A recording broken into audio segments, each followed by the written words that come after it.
Ultimately সাধারণ মানুষ প্রতিবাদ করতে ভয় পায় এবং বিরোধী দল হিসেবে আমাদেরকেও ভয় দেখানো হয়। কার এত জ্বালা জিজ্ঞেস করলেন তার নাগরিকত্ব প্রশ্নে, এটা নিয়ে আপনার কি মতামত হতে পারে? ধন্যবাদ আপনাকে, আমার সহ-আলোচক এবং আজকে আমাদের যারা দেখছেন সবাইকে সালাম এবং শুভেচ্ছা। সমস্যা হচ্ছে আমরা একটা সমতার বাংলাদেশ চেয়েছিলাম, একটা বৈষম্যহীন বাংলাদেশ চেয়েছিলাম, একটা বাংলাদেশ চেয়েছিলাম যেখানে সব নাগরিকের নাগরিক মর্যাদা প্রতিষ্ঠিত হবে এবং সবার জন্য অধিকারগুলো সমান হবে, আইনগুলো সমান হবে, নিয়মগুলো সমান হবে।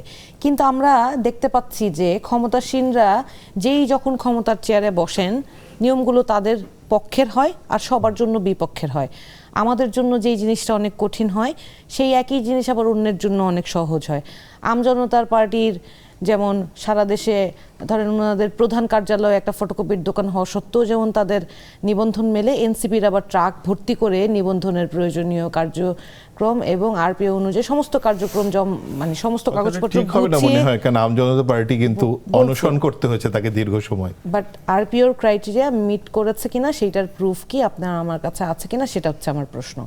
তো নিয়মের কথা যেটা বলছিলাম যে নিয়ম তো সবার জন্যই সমান হওয়া উচিত না। এনসিপি যখন নিবন্ধন পায় তখন তো আরপিওর each and every criteria fulfil করে আমাদেরকে নিবন্ধন পেতে হয়েছে।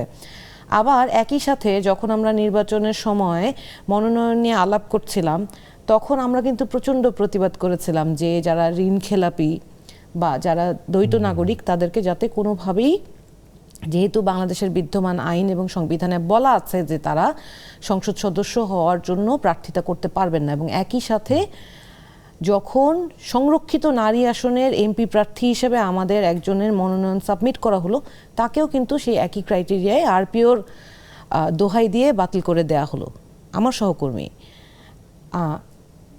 সেই জায়গায় আপনি একজন কূটনীতিক নিয়োগ দেন, উনি তো উপদেষ্টা ছিলেন, তখন তো আমরা প্রশ্ন করিনি, কিচ্ছু বলিনি।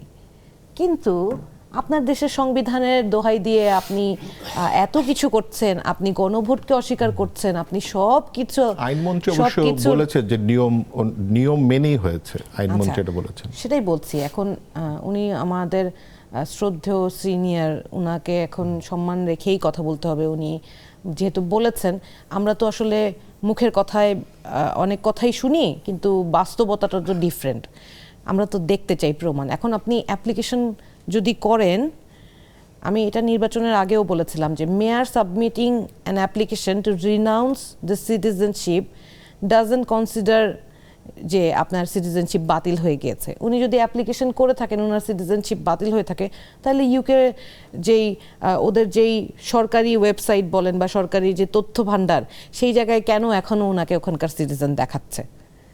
আমার প্রশ্ন হচ্ছে যে উনি যদি অন্য দেশের নাগরিক হন, এইটা নিয়ে আমি দেখলাম ভদ্রলোকেরা অনেক পজিটিভ বয়ান দেওয়ার চেষ্টা করছেন যে একজন এক্সপার্ট, উনি অন্য দেশের নাগরিক হল তাতে কি, কিন্তু বাংলাদেশীও, অবশ্যই তিনি বাংলাদেশি, কিন্তু তাকে অন্য দেশের নাগরিকত্ব যখন তার আছে তখন সে ওই দেশেরও নাগরিক। তার কার স্বার্থ সে আসলে সার্ভ করবে সেইটা তাকে একটা দোদুল্যমান অবস্থানে ফেলে। এবং বাংলাদেশের সংবিধানকেই যেখানে আপনি বলছেন আপনি সমুন্নত রাখতে চান, এই সংবিধানের পরিবর্তন করার ক্ষেত্রে আপনার এত দ্বিধাদ্বন্দ্ব, সেইখানে আপনি সংবিধান পরিপন্থী কাজ করছেন এবং সেই ডাবল স্ট্যান্ডার্ড, আপনি একজনের জন্য এক নীতি আরেকজনের জন্য আরেক নীতি, এবং সব জায়গায় দলীয়করণ করতে গিয়ে আপনি একেবারে আরেকজনের জন্য হাইকোর্ট দেখাচ্ছেন আর নিজের দলের লোকজনের জন্য আপনি কোনো নিয়ম নীতি মানছেন না।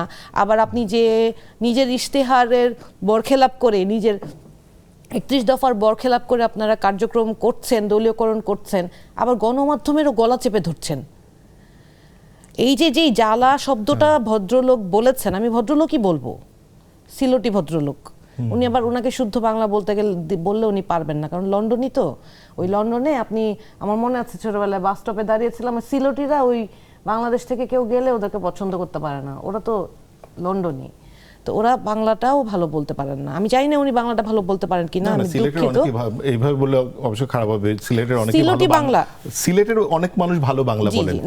আচ্ছা না, আমি যেটা একটা লাইন আমি বলতে চাচ্ছিলাম, যেটা যে ধরেন উনি যেই জ্বালা শব্দটা বললেন, ভাষাগত সমস্যা নিয়ে কিন্তু আমরা প্রায় 1 মাস টকশো করেছি, কিন্তু এই ভাষাগত সমস্যা এবং আচরণগত সমস্যা আমি দেখি প্রধানমন্ত্রীর কাছের মানুষ যারা, সেইটা প্রধানমন্ত্রীর সদ্য নিয়োগপ্রাপ্ত ব্যক্তিগত সহকারী থেকে শুরু করে উনার উপদেষ্টা থেকে প্রতিমন্ত্রী হওয়া একজন, তাদের জন্য কোনো সমস্যা হয় না। সেই ভাষাগত সমস্যা শুধু বিরোধী দলের জন্য সমস্যা। এটা ঠিক বলেছেন, ওনার বডি ল্যাঙ্গুয়েজের ভিতরে মানে শরীরী ভাষার ভিতরে জ্বালা ছিল বেশ। মানে সেটা যখন উনি তো নাগরিকত্ব প্রশ্নটা নিয়ে এত প্রশ্ন বিরোধী করলেন। দলকেও করেন না, উনি গণমাধ্যমকে করেছেন। এবং এই কাজগুলো করাতে কি হয় জানেন, আলটিমেটলি গণমাধ্যম কর্মীরা থ্রেটেন্ড ফিল করে, আলটিমেটলি সাধারণ মানুষ প্রতিবাদ করতে ভয় পায়, এবং বিরোধী দল হিসেবে আমাদেরকেও ভয় দেখানো হয়। গণমাধ্যম কর্মীদেরকে গতকালকে শরীয়তপুরের একজন পদধারী বিএনপির সিনিয়র নেতা উনি বলেছেন যে তোরা লিখবি, আমরা পিটমু, এটাই আমাদের কাজ।